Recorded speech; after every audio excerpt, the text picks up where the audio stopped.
जय मसीह की। विश्वास के योद्धाओं, आज का यह वचन सुनने वालों के जीवन में गहराई से काम करने वाला है। इसे जरूर अंत तक सुनिए, क्योंकि यह आपके दिल और आत्मा को बदल देगा। पहले हम भजन संहिता 103 पढ़ेंगे और आखिर में धन्यवाद की प्रार्थना करेंगे। हे मेरे मन, यहोवा को धन्य कह, और जो कुछ मुझ में है वह उसके पवित्र नाम को धन्य कहे। हे मेरे मन, यहोवा को धन्य कह और उसके किसी उपकार को न भूलना। यहाँ दाऊद खुद से बात कर रहा है। कई बार हमारी समस्याएं इतनी बड़ी लगती हैं कि हम परमेश्वर की भलाई भूल जाते हैं। दाऊद कहता है, हे मेरे मन, याद रख, जिसने तुझे बचाया वही आगे भी तेरा सहारा है। वही तो तेरे सब अधर्म को क्षमा करता और तेरे सब रोगों को चंगा करता है। वही तो तेरे प्राण को नाश होने से बचा लेता है और तेरे सिर पर करुणा और दया का मुकुट बांधता है।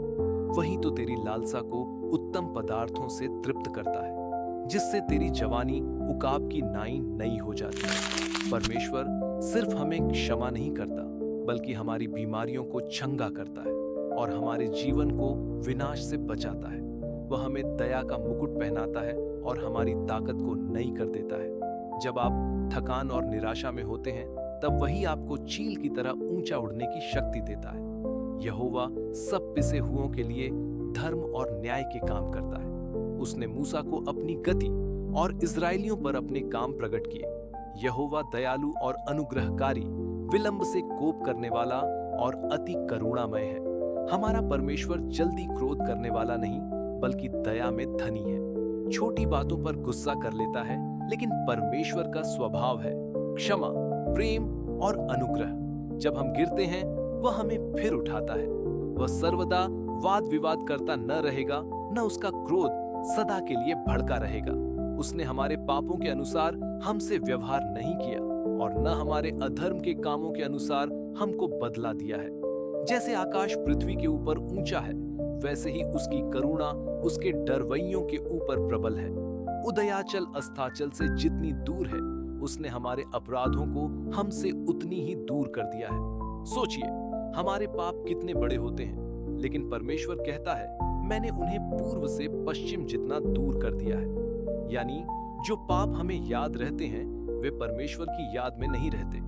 उसकी दया आसमान जितनी ऊंची और सागर जितनी गहरी है। जैसे पिता अपने बालकों पर दया करता है, वैसे ही यहोवा अपने डरवैयों पर दया करता है, क्योंकि वह हमारी सृष्टि जानता है और उसको स्मरण रहता है कि मनुष्य मिट्टी ही है।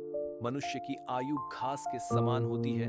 वह मैदान के फूल की नाई फूलता है, जो पवन लगते ही ठहर नहीं सकता और न वह अपने स्थान में फिर मिलता है। परंतु यहोवा की करुणा उसके डरवैयों पर युग युग और उसका धर्म उनके नाती पोतों पर भी प्रकट होता रहता है, अर्थात उन पर जो उसकी वाचा का पालन करते और उसके उपदेशों को स्मरण करके उन पर चलते हैं। हमारा जीवन अस्थायी है।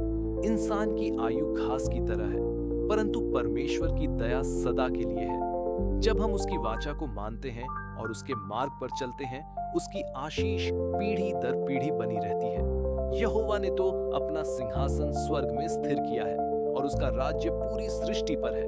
हे यहोवा के दूतों, तुम जो बड़े वीर हो और उसके वचन के मानने से उसको पूरा करते हो, उसको धन्य कहो। हे यहोवा की सारी सेनाओं, हे उसके टहलुओं, तुम जो उसकी इच्छा पूरी करते हो, उसको धन्य कहो। हे यहोवा की सारी सृष्टि, उसके राज्य के सब स्थानों में उसको धन्य कहो। हे मेरे मन, तू यहोवा को धन्य कह। आइए लास्ट में धन्यवाद की प्रार्थना करेंगे।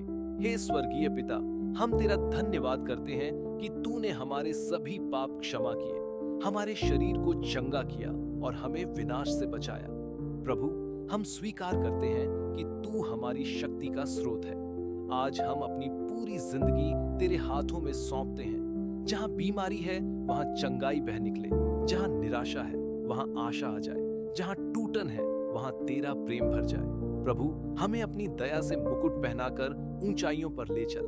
धन्यवाद यीशु, क्योंकि तेरा लहू हमें हर पाप से शुद्ध करता है। हम यह प्रार्थना यीशु मसीह के नाम में मांगते हैं, आमीन। यदि यह वचन आपके दिल को छू गया है, तो कमेंट में लिखिए, मैं इसे यीशु के नाम से ग्रहण करता हूँ। और हाँ, इस वीडियो को लाइक करें, शेयर करें और बाइबल सिग्नल्स चैनल को सब्सक्राइब करना न भूलें। प्रभु आपको और आपके परिवार को बहुत बहुत आशीष दे। जय मसीह की।